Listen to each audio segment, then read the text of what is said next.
The sky didn't darken gradually. It vanished in an instant. One moment, Earth still believed it had time. The next, orbit was gone. Satellites blinked out, defense grids shattered, and something vast replaced the stars. No warning. No negotiation. Just precision. Just silence before impact. Then the fire came. Cities didn't fall, they were erased. Entire coastlines lit up as orbital strikes carved through infrastructure with surgical accuracy. Power grids collapsed in synchronized waves. Military responses launched, tracked, and eliminated before they crossed the atmosphere. Every attempt to fight back was predicted, countered, and ended. Within hours, the pattern was clear. This wasn't war. It was procedure. The invaders moved with absolute certainty, as if they had done this 1,000 times before.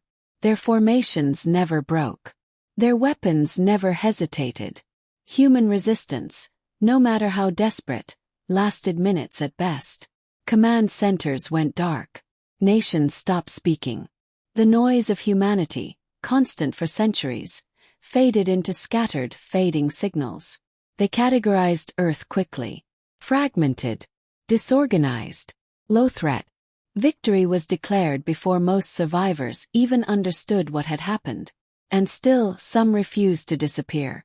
Deep beneath the ruins of what had once been a city, one figure kept moving. No uniform.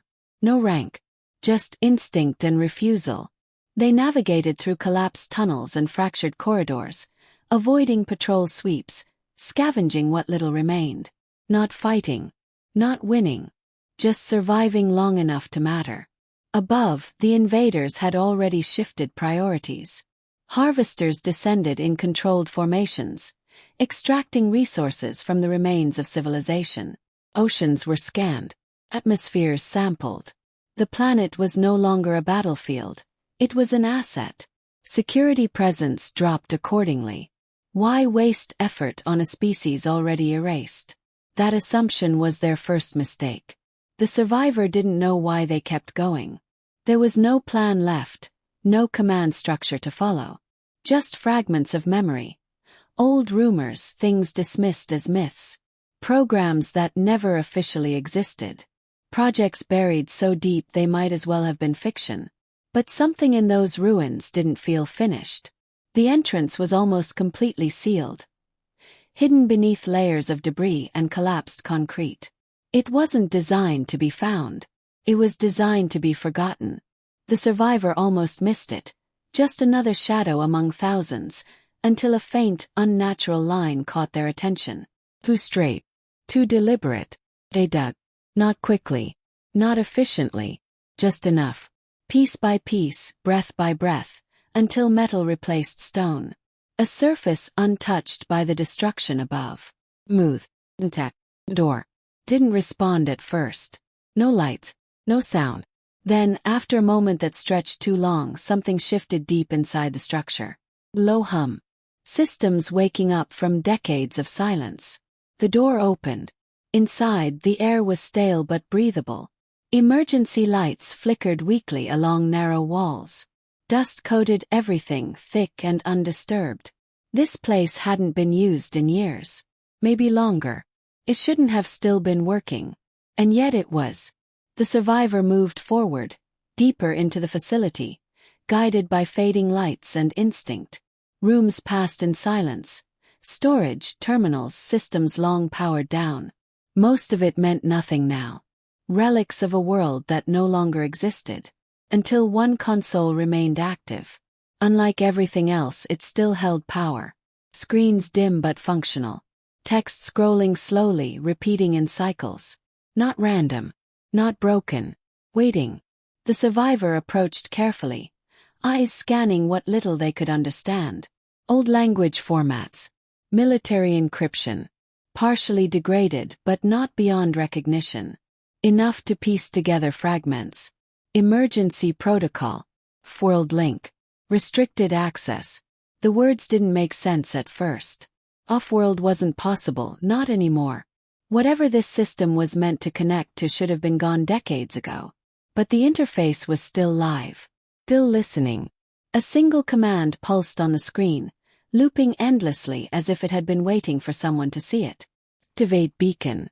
No confirmation prompts. No safeguards. Just a decision. Above, the planet burned quietly under alien control. Below, in a forgotten place that should not have existed, something waited for a signal that had never been sent. The survivor hesitated only once, then reached forward, because Earth had already fallen. And this message wasn't meant for Earth. The system did not welcome the input, accepted it. No sound, no confirmation tone, just a subtle shift in the console as dormant processes awakened.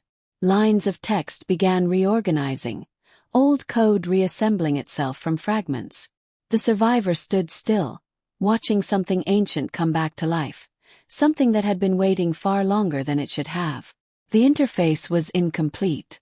Sections were corrupted, overwritten by time, but enough remained to understand one thing clearly. This was never meant to be used casually. Every visible layer of the system carried warnings, restricted access, classified directives, command-level authorization long since irrelevant. None of that mattered anymore. The planet above had no command left to override it. The survivor moved through the prompts carefully, piecing together meaning from broken language. It wasn't intuitive. It wasn't designed to be. Whoever built this system assumed the user would already know what it was for. But fragments told the story. Decades ago, before Earth ever looked outward with hope, it had looked outward with fear. Not of what it might find, but of what might find it first. And in that brief window of uncertainty, something had been built. Not a colony for expansion. Not a mission for discovery. Contingency. Coordinates appeared across the screen. Deep space, far beyond any known civilian routes. Designations followed, partially erased but still legible in structure. Environmental markers flashed in warning colors. Extreme gravity. Unstable climate cycles. Biological hazard classification. Lethal. This was no refuge. It was a filter. The files that remained were fragmented, but one pattern was consistent. Selection criteria. Psychological thresholds. Physical endurance metrics far beyond standard human limits. Whoever had been sent there were not meant to simply survive. They were meant to endure what would break everyone else. The survivor paused, staring at the final remaining log that hadn't fully decayed. A single line, repeated across multiple entries, preserved by redundancy more than design. Only those who adapt remain. Everything after that was gone. The system shifted again, pulling the survivor back to the present. A transmission protocol opened automatically, assembling itself from scattered data. It wasn't a standard signal. It was compressed, reinforced, designed to survive degradation across impossible distances. Irreversible. The interface didn't ask for confirmation. It assumed intent. Text field blinked once, waiting. There were no instructions on what to say. No template. Just a space to fill, and the weight of knowing that whatever was sent would travel alone, without guarantee of ever being received. The survivor hesitated. Not because of doubt, but because there was nothing left to say that mattered. Earth was gone. Not in the abstract sense, not in slow collapse. It was already over. The silence above proved that. Whatever this signal reached, it wouldn't be a rescue mission. It would be a response. Fingers moved across the console, entering what little could be compressed into a failing system. No embellishment. No wasted words. Just enough. Earth fallen. If you still live, come back. The message locked in place. No edits. No second attempt. The system processed it instantly. Transmission initiated. A low vibration spread through the facility as power rerouted to systems that had not been active in decades. Energy reserves drained without hesitation, everything committed to a single purpose. For a brief moment, the entire structure felt alive again, awake in a way it hadn't been since it was first sealed. Then the signal launched. Not as a beam, not as something visible, but as a pulse, layered and reinforced, designed to echo through the void until something somewhere recognized it. And then, nothing. The system powered down almost immediately, its purpose fulfilled. Greens dimmed. Processes terminated. The console returned to silence, as if it had never awakened at all. The survivor remained where they were, staring at the now lifeless interface.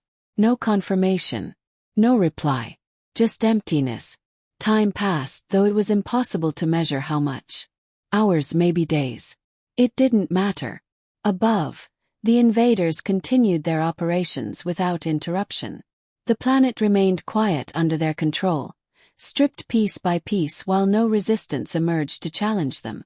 The signal, if it had worked, gave no sign. Doubt settled in slowly, not as panic, but as inevitability. Whatever had once existed out there, it was probably gone. Just like everything else. The system had functioned, yes. But that didn't mean anything was left to hear it. It had been a last act. Nothing more. Far beyond the reach of Earth's dead orbit, the signal continued. It moved through empty space, degrading, fragmenting, losing coherence with every passing second. Background radiation tore at its structure. Distance stretched it thinner. By all known standards, it should have vanished long before reaching anything capable of receiving it. But it didn't, because it wasn't a normal signal. Buried within its layers were patterns, old identifiers, codes that no longer existed in any active system. Markers designed for recognition, not communication. A signature that belonged to something that had once been human, and something that no longer needed to be. Deep in the dark, where no civilian routes passed and no known colonies survived, something detected it. There was no confusion, no analysis required. The signal was recognized instantly, not as a request, as a trigger. Systems that had never fully powered down shifted into readiness. Long dormant protocols activated without delay. Coordinates aligned. Engines prepared. No discussion. No hesitation. The message had arrived. And it had been understood. The silence that followed Earth's fall was not empty. It was waiting. And now, it was over. The fleet did not assemble. It was already ready. In the dark between mapped space and forgotten coordinates, engines ignited without ceremony. No alarms, no chatter across open channels, just synchronized activation across vessels built for one purpose. Armor plating scarred from environments no shipyard would approve of. Hulls reinforced beyond efficiency. Designs that valued survival over elegance. They moved as one. No formation broadcast. No identification signal. Just velocity, direct and absolute.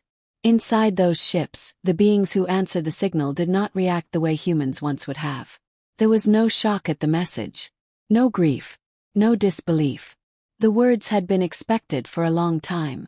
Earth fallen. It wasn't surprising. It was inevitable. What mattered was that the signal had finally come. The ones who received it were not the same as those who had left Earth decades earlier. Time had changed them, but the world they were sent to had done far more. High gravity had reshaped their bodies. Dense muscle, reinforced bone, movements controlled with a precision born from constant resistance. Reflexes sharpened not through training but necessity. On that world, hesitation meant death. So hesitation had been removed. Their environment had not allowed weakness. Every day had been a negotiation with lethal conditions. Storms that could strip skin from bone. Ecosystems where every organism evolved to kill or consume. Survival was not guaranteed. It was earned repeatedly. And over time, survival became something else. Dominance. They did not think of themselves as abandoned anymore. That concept had lost meaning long ago. The colony had not failed. It had done exactly what it was meant to do. Filter. Only those who adapted remained. Everything else had been removed. The signal reached command instantly. It wasn't debated. No council convened. No strategic delay. The message itself carried authority. Embedded codes that bypassed every layer of hierarchy that had formed since their separation from Earth. Response was automatic. Coordinates locked. Course plotted. Engagement protocols activated. Not rescue. Retaliation. The fleet accelerated, pushing through space with a force that would have torn apart vessels built under standard tolerances. But these ships were not standard. They had been designed in a place where failure meant extinction, where materials were tested not in simulations, but against realities that didn't care if they held together. They held. Back near Earth, the invaders continued without interruption.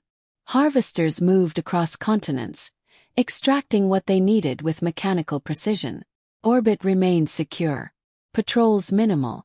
No threat detected. No anomalies worth attention. The operation had shifted fully into acquisition phase. Victory had already been logged. The first indication of change was subtle. A fluctuation at the edge of their sensor range. Brief. Unclear. Classified as interference. Then it happened again. And again. Each time stronger. Each time closer. By the time the anomaly was recognized as a pattern, it was too late. The fleet arrived without announcement. No attempt at communication. No signal of intent. They did not slow as they entered contested space. They did not identify themselves. They did not request access. They crossed into orbit at speed. Alien systems reacted instantly, but not effectively. Defensive arrays recalibrated, targeting unknown signatures that didn't match any recorded species. Weapon systems engaged, firing in controlled bursts designed to disable and contain.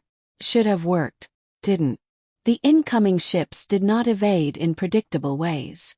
They didn't follow standard engagement patterns. They didn't respond to pressure the way other species had. Where precision expected avoidance, they applied force. Where structure expected symmetry, they broke it. They closed distance aggressively. Impact ranges that should have been avoided were entered deliberately. Damage that should have forced retreat was ignored. Ships absorbed hits, adjusted, and kept advancing. Not recklessly, but without the limitations the invaders had learned to rely on in their enemies. Confusion spread across alien command channels. These weren't tactics they recognized. Then the first boarding occurred. Not a distant exchange. Not controlled engagement. Direct contact. Alien vessels, built for dominance at range, were not prepared for what followed. Entry points forced open with methods that prioritized speed over preservation. Internal defenses triggered too late. Too slow. What entered their ships did not behave like any species they had catalogued. Movement was efficient but not cautious. Aggressive but not chaotic. Every action served one purpose: eliminate resistance. Close quarters erased the advantage of superior technology. Strength replaced precision. Instinct replaced calculation. And for the first time since the invasion began, the invaders lost control. Reports flooded in. Fragmented, inconsistent, filled with data that didn't align. Unknown biological signatures. Human markers detected, but altered beyond expected parameters. Combat performance exceeding all previous human baselines. The word surfaced in their systems, not as a label, but as a realization. Human. But not the kind they had defeated. Below, on the surface, the survivor saw the sky change. New objects in orbit. Not the cold, uniform shapes of the invaders, but something else. Larger. Heavier. Moving differently. Not maintaining distance. Closing in. Explosions followed. Closer, brighter, less controlled. Alien ships breaking formation. Patterns collapsing. The quiet certainty that had defined the occupation shattered in moments. For the first time since they arrived, the invaders were reacting. And they were not reacting fast enough. Because the beings they now faced were not fighting to survive. They had already survived worse. They were here for something else. The change was immediate. Not gradual, not contested. Immediate. The alien fleet, once perfectly ordered, began to fracture under pressure it had never encountered before. Their formations relied on prediction, on calculated responses and controlled engagements. That structure collapsed the moment it faced something that did not behave within expected limits. The incoming ships didn't slow to maintain distance. They didn't reposition for optimal firing angles. They drove forward, forcing close-range engagements where precision lost its advantage. Impacts that should have disabled them only redirected their momentum.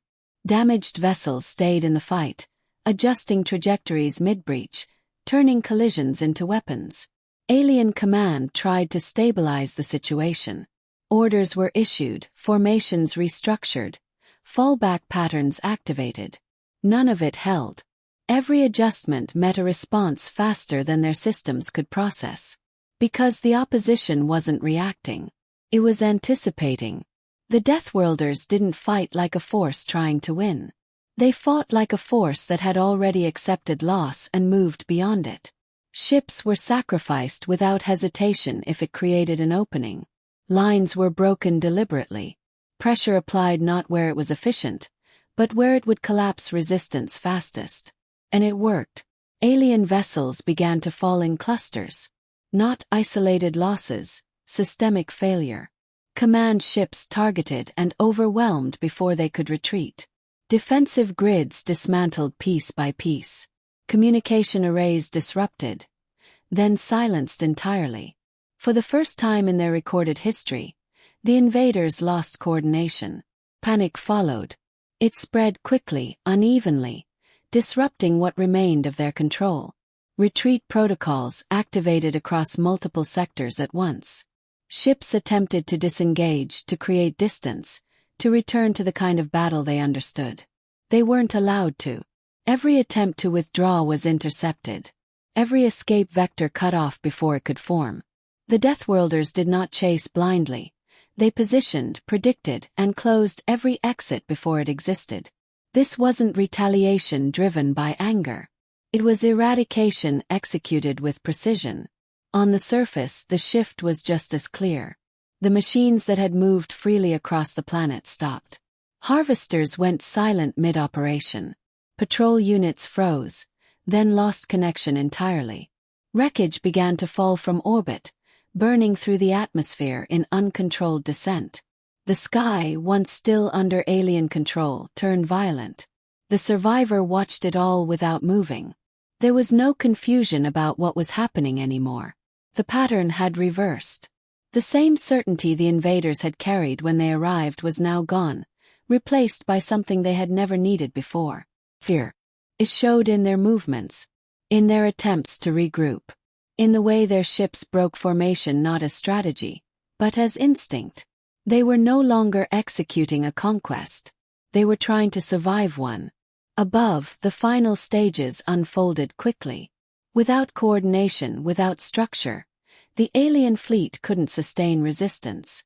One by one, their remaining vessels were isolated, overwhelmed and destroyed. No surrender signals were acknowledged. No attempts at communication were answered. There was nothing to negotiate.